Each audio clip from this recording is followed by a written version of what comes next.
आज का टॉपिक है हमारा ट्रीटमेंट ऑफ गुडविल। ठीक है, अब जो हमने गुडविल वैल्यू करी है अलग अलग मेथड से, इससे पहले उसको हम कैसे एडजस्ट करते हैं जब पार्टनर्स के बीच में या पार्टनरशिप फर्म में कोई भी चेंज आता है कॉन्स्टिट्यूशन के अंदर। ठीक है, या रेशो बदलती है, नया पार्टनर आया या पुराना पार्टनर छोड़ के चला गया या किसी पार्टनर की डेथ हो गई, ट्रीटमेंट हर किसी केस में सेम होता है।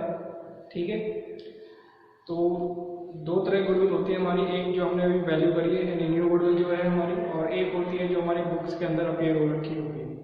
तो दोनों गुडविल का ट्रीटमेंट जो है अलग अलग तरीके से किया जाता है। ठीक है, हम दोनों का ट्रीटमेंट सीखेंगे कैसे किया जाएगा। ठीक है, देखते हैं आज। पहले हम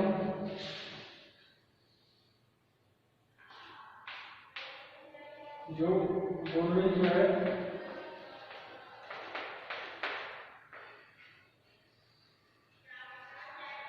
ऑलरेडी अपीयरिंग इन वैल्यूएशन,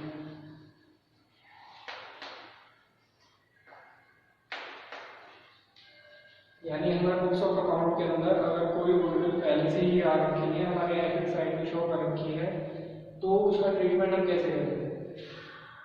तो जो पुरानी गुडविल होती है हमारी, यानी गुडविल जो भी हो रखी है, उसका ट्रीटमेंट होता है सिंपल सा। कोई गुडविल जो हमारी एसेट होती है उसको खत्म करना पड़ता है, इसको हम ओल्ड पार्टनर्स में डिवाइड कर देते हैं।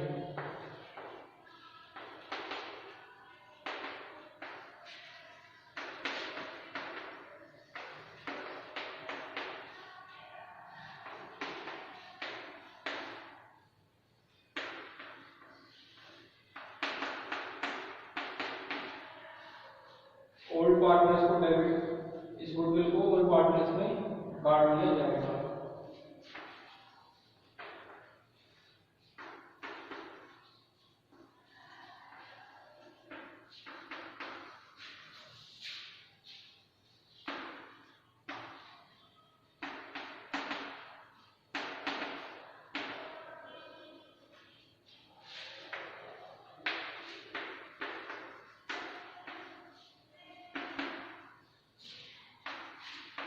और कौन से रेशियो में बांटा जाएगा, उनका जो पुराना रेशियो उसमें। ठीक है, जैसे अगर 3 पार्टनर्स हैं तो यहाँ लिखेंगे A is capital account debit, B is capital account debit, C is capital account debit to goodwill, और जो उनका रेशियो होगा उस रेशियो में उस गुडविल के अमाउंट को बांट दिया जाएगा। ठीक है, ये तो वही हमारी गुडविल की ट्रीटमेंट जो पहले से ही हमारे बुक्स ऑफ अकाउंट में आ रही है। फिर दूसरी गुडविल होती है जो हमारे कैलकुलेट करेंगे, यानी न्यू वैल्यू करी हमने।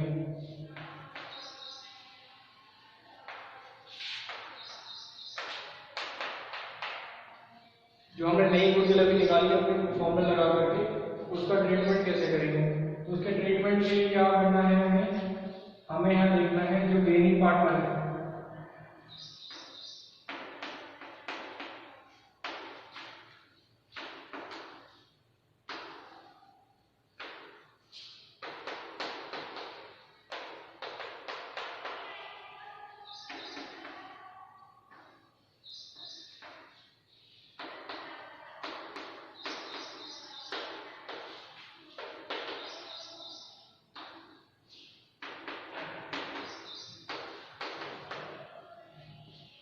ठीक है। नई वाली गुडविल की एडजस्टमेंट क्या होती है, जो भी पार्टनर रेशियो में बदलाव आने की वजह से गेन कर रहा होता है, यानी जिसको प्रॉफिट हो रहा होता है उसको डेबिट करना है, और जिसको लॉस हुआ उस रेशियो में चेंज होने की वजह से यानी इसने सेक्रीफाइस किया है, उसको जितना उसने सेक्रीफाइस किया उस गुडविल के अमाउंट में हम निकाल करके बताएंगे। ठीक है, जितना पोर्शन गेन किया इनटू में गुडविल का अमाउंट, और यहाँ भी जितना उसने सेक्रीफाइस किया इनटू गुडविल का अमाउंट। ठीक है, तो प्रोपोर्शनेट उसमें आ जाएगा, जितना शेयर उसने सैक्रिफाइस किया इनटू गुडविल। क्वेश्चन करके देखते हैं जरा इसका। 19 क्वेश्चन है, एक्स वाई पार्टनर्स हैं, पहले इनका रेशियो 2:1 का था और 1 जनवरी 2003 को उन्होंने अपना जो प्रॉफिट शेयरिंग रेशियो है 3:1 का कर लिया है। पहले 2:1 का था, अब कर लिया उन्होंने 3:1 का। तो for this purpose the goodwill of the firm is valued at 1,80,000। अब यहाँ पे जो नई गुडविल जो वैल्यू की गई है वो 1,80,000 80,000 की दे रखी है हमें, तो वो पूछा गया है गुडविल की एंट्री पास कीजिए। ठीक है, तो यहाँ पुरानी गुडविल तो दे रखी है हमें, नई गुडविल वैल्यू पर भी दे रखी है ऑलरेडी, जो कि 1,80,000 की। तो अब कैसे हम उसका ट्रीटमेंट करेंगे?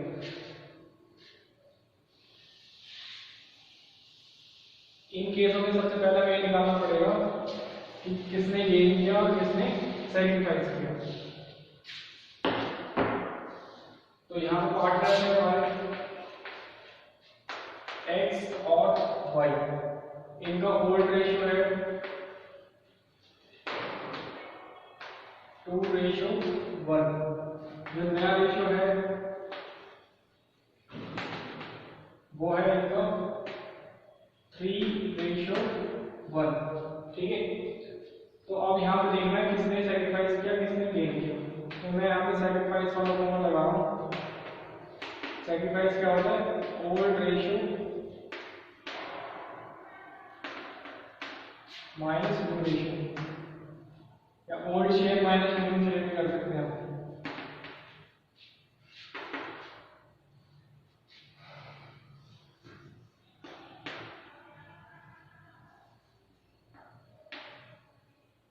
पहले कितना शेयर था उसका?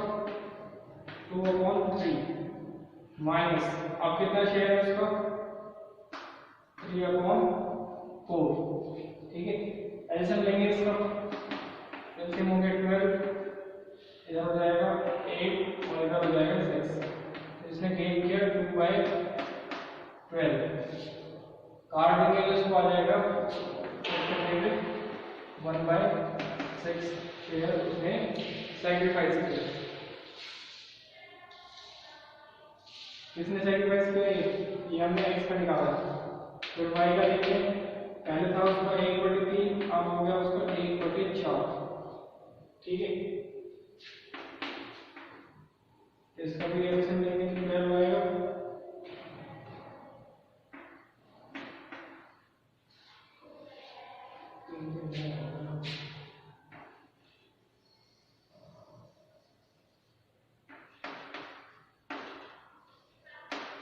माइनस का 1/12 है, तो उसने 1/12 का गेन किया। इसका देख रहे हैं तो इसका आ रहा है यहाँ पे 1/12, इसका प्लस में आ रहा है तो इसका सैक्रिफाइस है। ठीक है, तो यहाँ पे x gains 1/12 share and y sacrifice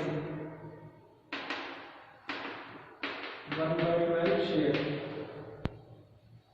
ठीक है, अब इसकी हमें एंट्री पास करनी है, तो क्योंकि x ने गेन किया तो x का कैपिटल जो है डेबिट करेंगे, x कैपिटल लगाओ debit to y capital amount. Goodwill कितनी है हमारी? गुडविल बताई गई थी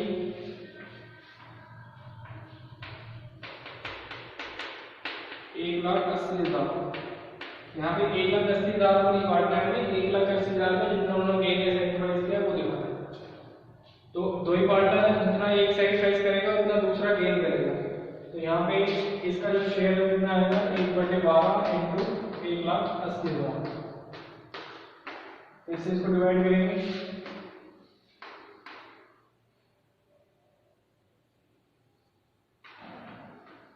₹15,000 का हो गया। इस तरह से सेम ट्रीटमेंट ऑफ गुडविल हो गई। यहाँ पे उनका जो शेयर है, एक ने गेन किया एक ने सैक्रिफाइस किया 15,000।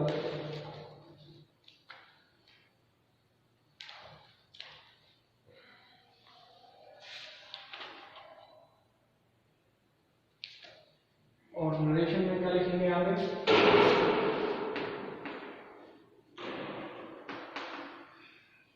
Adjustment of goodwill due to change in ratio.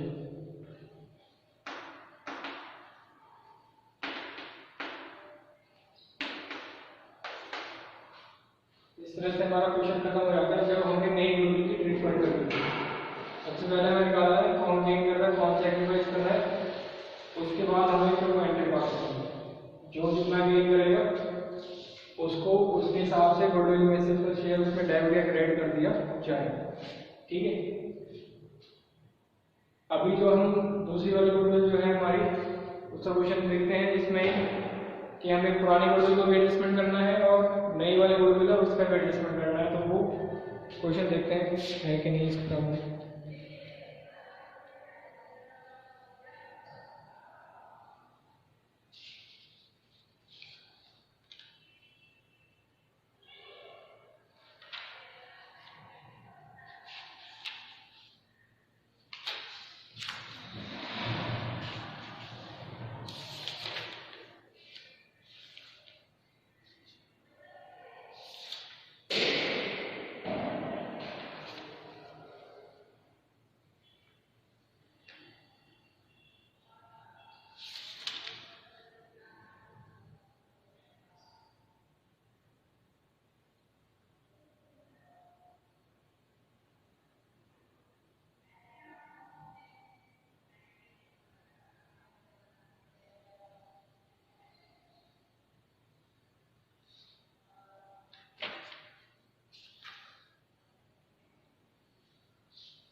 अभी इस वाले टॉपिक में नहीं दे रखा, आगे आएगा जब देखेंगे, आगे जब मिलेगा दूसरी वाली गुडविल का क्वेश्चन जब देखेंगे।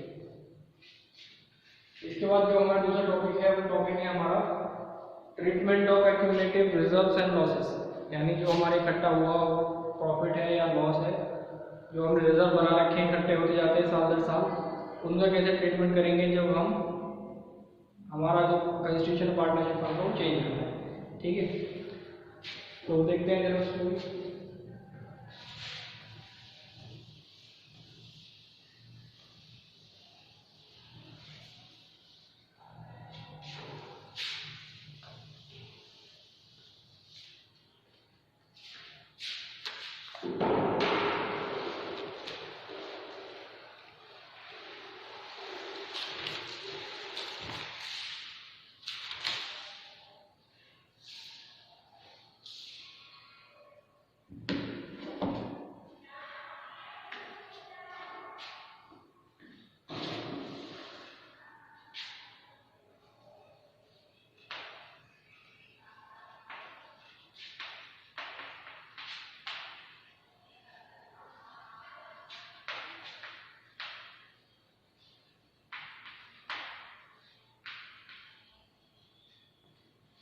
ठीक है,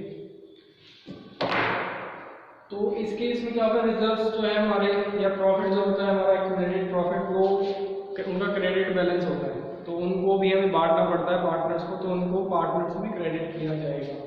तो इसकी ट्रीटमेंट क्या होगी, तो इसकी ट्रीटमेंट होती है हमारी जो भी रिजर्व्स होते हैं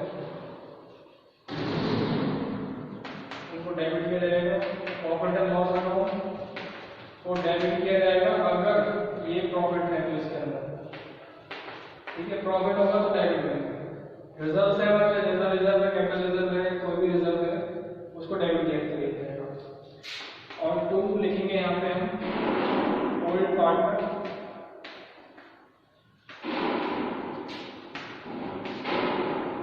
capital,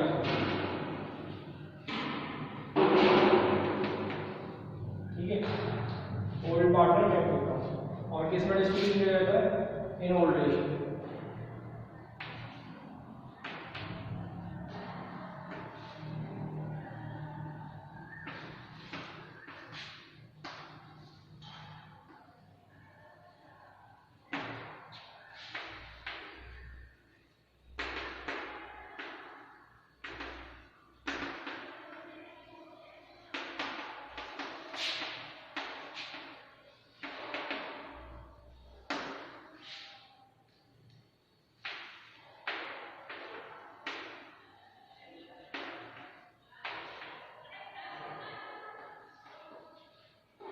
reserves of accumulated profit या लॉस जो भी होगी, अगर प्रॉफिट और रिजर्व्स की हम देखने की होगी तो जो भी है इसमें ओल्ड पार्टनर्स को डिस्ट्रीब्यूट कर दिया जाता है और पुराने बेच दिए जाते हैं।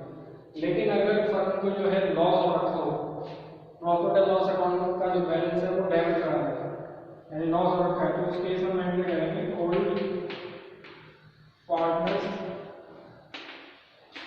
कैपिटल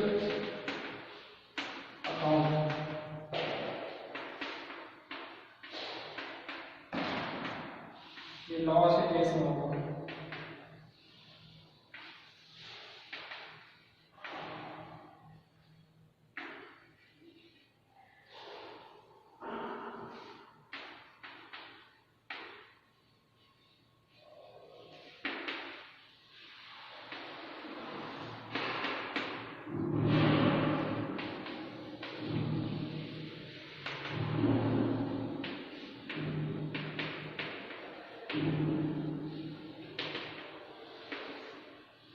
ठीक है, एक एंट्री अगर रिजल्ट ऑफ प्रॉफिट दे रखा है तो एक एंट्री से काम चल जाएगा। रिजर्व दे रखा है, लॉस दे रखा है तो फिर रिजर्व के लिए अलग करेंगे, प्रॉफिट के लिए मतलब लॉस के लिए एंट्री अलग करेंगे। गुडविल दे रखी है तो गुडविल के लिए भी हमें एंट्री करनी पड़ेगी, या हम एक ही एंट्री में सारा काम कर सकते हैं और देखना पड़ता है हमें, उसके लिए एक्सेल टेबल बनानी होती है। ठीक है, तो क्वेश्चन देखते हैं जरा इसका। क्वेश्चन देखेंगे हम 25 रिजर्व्स की ट्रीटमेंट के लिए। तो 25 में बोला गया ए और बी पार्टनर्स हैं, उनका रेशियो जो 3:2 का है, उन्होंने बाद में प्रॉफिट्स को 3-4 में डिवाइड करने के लिए बोला 1 अप्रैल 2008 से, और उस समय उनका बैलेंस था प्रॉफिट एंड लॉस अकाउंट में क्रेडिट बैलेंस 70,000 रुपये का। तो नेसेसरी एंट्रीज पास करनी है क्या है, तो उन्होंने बोला क्रेडिट बैलेंस है किसका, प्रॉफिट का, और पार्टनर्स है हमारे यहाँ पे ए और B. Question 25 A B partners है,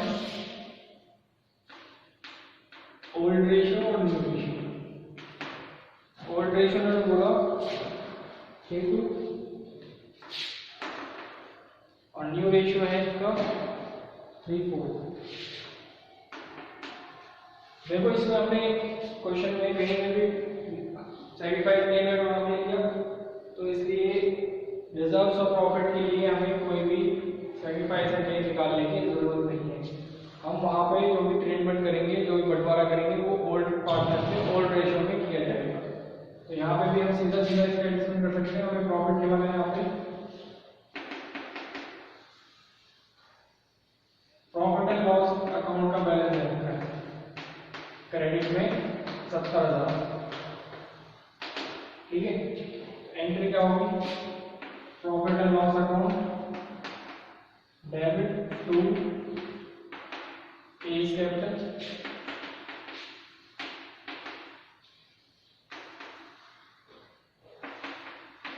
टू लीज कैपिटल।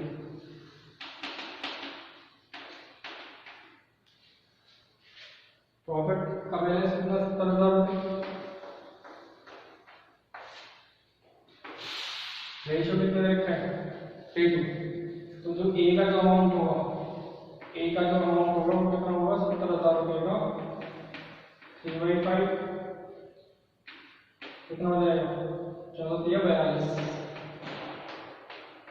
और इसका अमाउंट होगा वो होगा 70,000 का 2/5, यानी ये हो गया 28,000। ठीक है, इसको चाहो तो कैलकुलेट करके दिखा सकते हैं, नहीं तो रेशियो में लिख सकते हैं being profit balance of profit and loss account transferred या distributed to old partners in 3:2। ठीक है, इस तरह से हम लिख सकते हैं, कोई दिक्कत नहीं।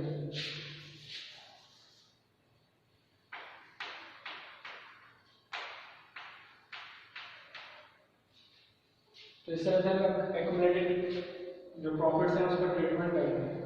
एक क्वेश्चन और देखते हैं जिसमें 2-4 चीजें एक साथ दे रखी होती हैं।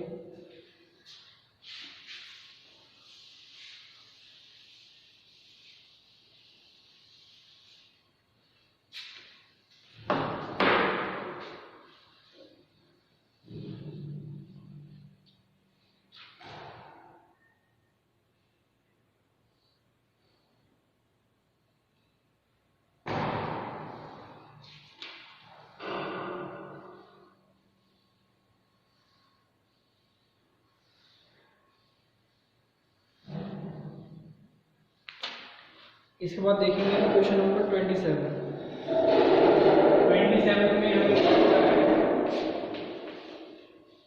Workman compensation reserve.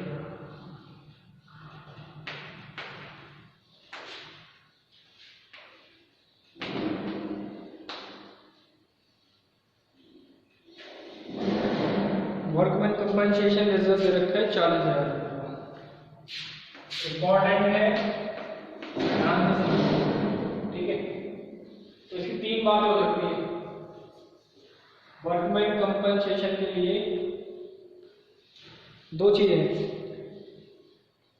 कि सिर्फ जो क्वेश्चन में बोल रखा है वर्कमैन कंपनसेशन रिजर्व कितने का है और इसके लिए कोई भी एडजस्टमेंट नहीं गिवन, कोई अदर इन्फॉर्मेशन गिवन ही नहीं है, तो उस केस में हम इसको पूरा डिवाइड करते हैं। जैसे कि हमने यहाँ पर प्रॉफिट एंड लॉस अकाउंट को डिवाइड किया इसमें, ठीक है। प्रॉफिट लॉस को जैसे डिस्ट्रीब्यूट किया उसी तरह से वर्कमैन कंपनसेशन रिजर्व डिस्ट्रीब्यूट हो जाएगा। लेकिन अगर क्वेश्चन में वर्कमैन कंपनसेशन के लिए कोई भी एडजस्टमेंट दे रखी है और अदर इन्फॉर्मेशन दे रखी है कि वर्कमैन कंपनसेशन की लायबिलिटी है कुछ अमाउंट की, तो उस केस में जितने अमाउंट की लायबिलिटी है उसको छोड़ देंगे, बाकी जो अमाउंट बचेगा उसको डिस्ट्रीब्यूट किया जाता है फिर पार्टनर के बीच, ठीक है। जैसे इस क्वेश्चन में हमें दे रखा है 2 पार्ट्स हैं, 2 केसेस हैं। पहले केस में कोई इन्फॉर्मेशन नहीं दे रखी और दूसरे केस में जो है उसमें पहला केस में no other information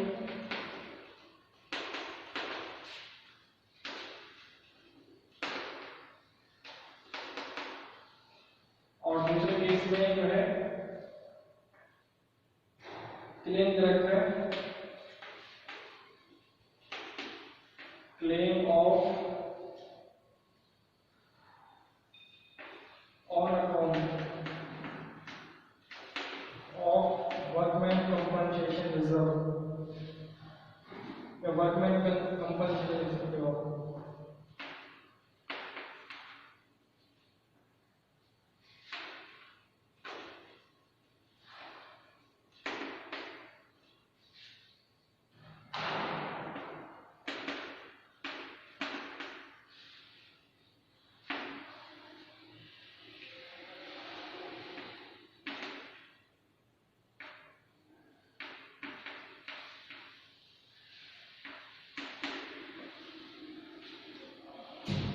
workman compensation reserve कर रखा है 40,000 का। पहला केस क्या है कि सिर्फ यही गिवन है हमें और इसके बारे में कोई अदर इन्फॉर्मेशन नहीं है। तो फर्स्ट केस में क्या ट्रीटमेंट करेंगे? फर्स्ट केस में होगा वर्कमैन कंपनसेशन रिजर्व को डेबिट कर दिया जाएगा और जो इसके पार्टनर से हम रखेंगे ए और बी, ए तो बी और इनका रेशियो है 2:3 का है।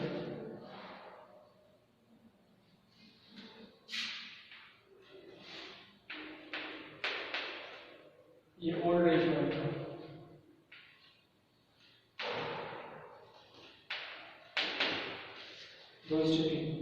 और जो नया रेशियो है वो इसने बोला इक्वल ये करेंगे, जो नया रेशियो है वो इक्वल है, ठीक है। लेकिन हमें नए रेशियो को काम नहीं आता जब हम रिजर्व को डिस्ट्रीब्यूट करते हैं। यहाँ बोला गया वर्कमैन कंपनसेशन रिजर्व 40,000 का है और कोई भी इंफॉर्मेशन गिवन नहीं है, तो उस केस में हम जो है पार्टनर के बीच में इसको डिस्ट्रीब्यूट कर देंगे उनके पुराने रेशियो में,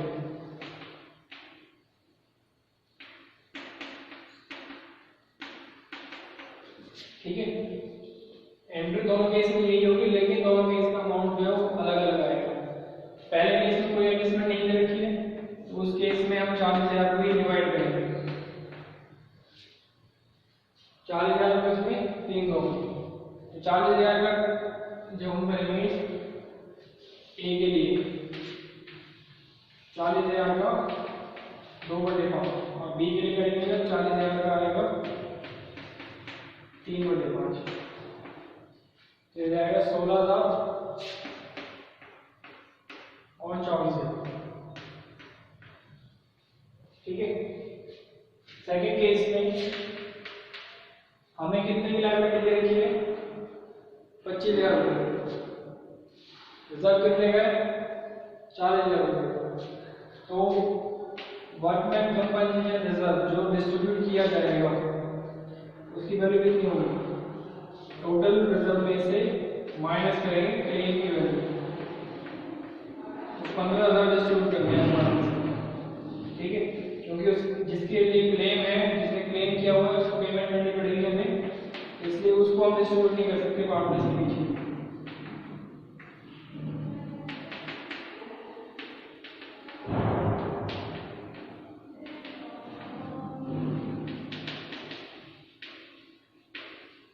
तो यहाँ पे आ जाएगा 15,000 का 2/5, यहाँ आ जाएगा 15,000 का 3/5।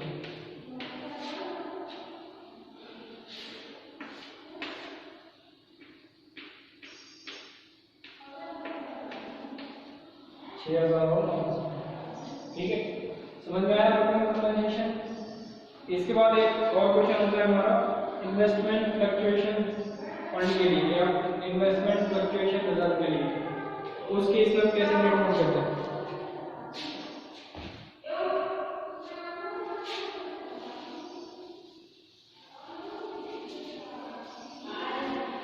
तो इसके लिए हम क्वेश्चन नंबर देखेंगे 28 में हमें दे रखा है 3 पार्टनर्स हैं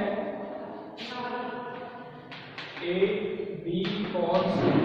इनका फोल्ड रेशियो जो है वो दे रखा है 4:3:2 और न्यू रेशियो जो है वो है हमारा 2:3:4। यहाँ पे हमें गिवन है इन्वेस्टमेंट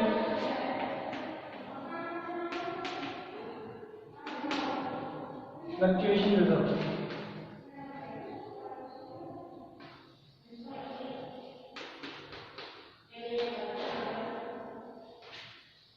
इसकी वैल्यू है 54,000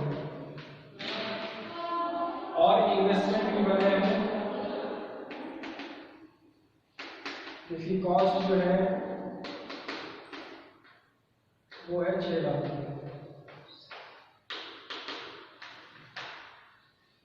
अब 3 केसेस के बारे में देखते हैं। अगर कोई इंफॉर्मेशन नहीं है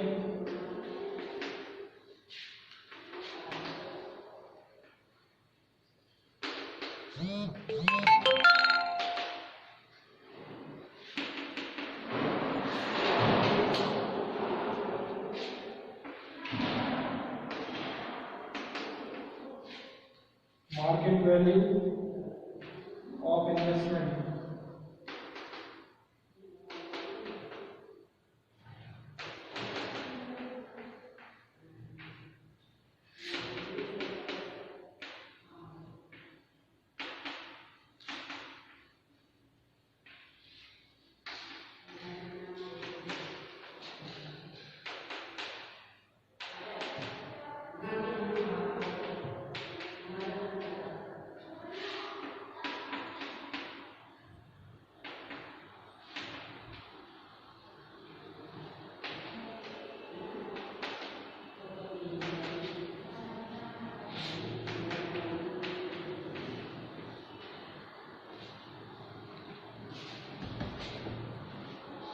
क्वेश्चन क्या है हमें इन्वेस्टमेंट फ्लक्चुएशन रिजर्व का ट्रीटमेंट करना है।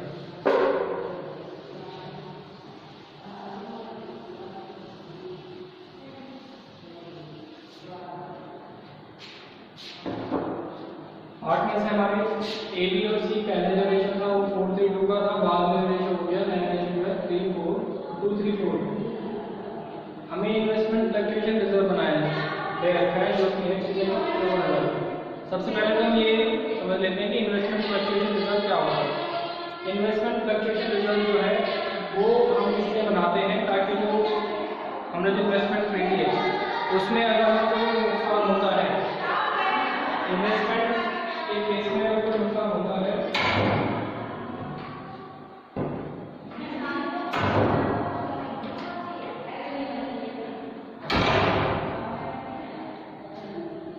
इन्वेस्टमेंट फ्लक्चुएशन रिजर्व बनाते हैं अपने इन्वेस्टमेंट को लॉस से बचाने के लिए, यानी इन्वेस्टमेंट करते समय अगर कोई नुकसान हो तो उसको मिनिमाइज करने के लिए। ठीक है, तो इन्वेस्टमेंट फ्लक्चुएशन रिजर्व दे रखा है 54,000 का और इन्वेस्टमेंट जो हमने खरीदी है उसकी कॉस्ट दे रखी है 6 लाख रुपये।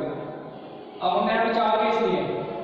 पहला केस है हमारा कि हमें सिर्फ यही दे रखा है कि इन्वेस्टमेंट फ्लक्चुएशन रिजर्व कितना है, इन्वेस्टमेंट कितना है और कोई इन्फॉर्मेशन नहीं दी हुई, तो उस केस में हम क्या ट्रीटमेंट करेंगे। तो पहला जो केस है हमारा उसका ट्रीटमेंट होगा investment fluctuation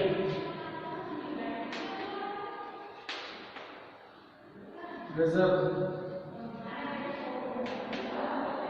debit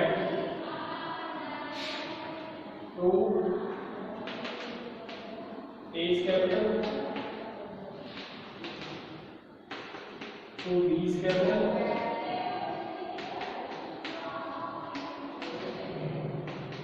to C's capital।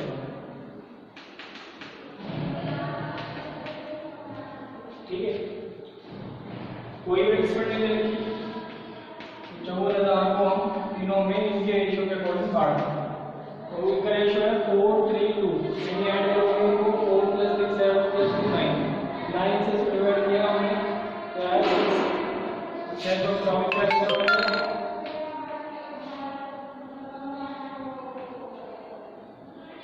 24 का इसका हो जाएगा 6 6 8 8 इसका हो जाएगा 6 2 12।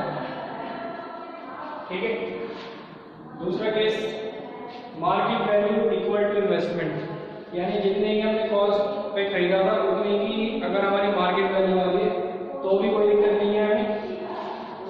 इस केस में भी यही सेम एंट्री होगी जो ये करेंगे। फर्स्ट और सेकंड केस में पूरा 54,000 को डिस्ट्रीब्यूट करेंगे।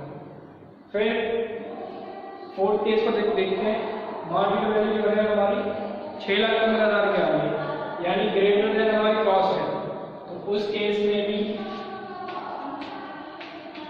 हम सेम ट्रीटमेंट करेंगे, यानी जो हमारा रिजर्व है उसको पूरा पूरा डिवाइड करेंगे। लेकिन जब हमारी मार्केट वैल्यू जो है हमारी कॉस्ट से कम हो जाती है तो उस केस में हम रिजर्व को पूरा डिस्ट्रीब्यूट नहीं करते। उस केस में हम जितना लॉस हुआ है उसको माइनस करने के बाद जो वैल्यू बचेगी उसको डिस्ट्रीब्यूट करेंगे।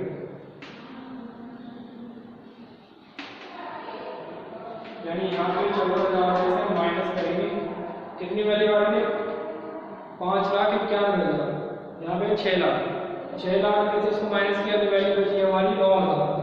54,000 में से माइनस करेंगे 9,000। अभी 9,000 कैसे है इसको मैं नीचे लिख दूंगा। तो इस बार हमें डिस्ट्रीब्यूट करना है 45,000।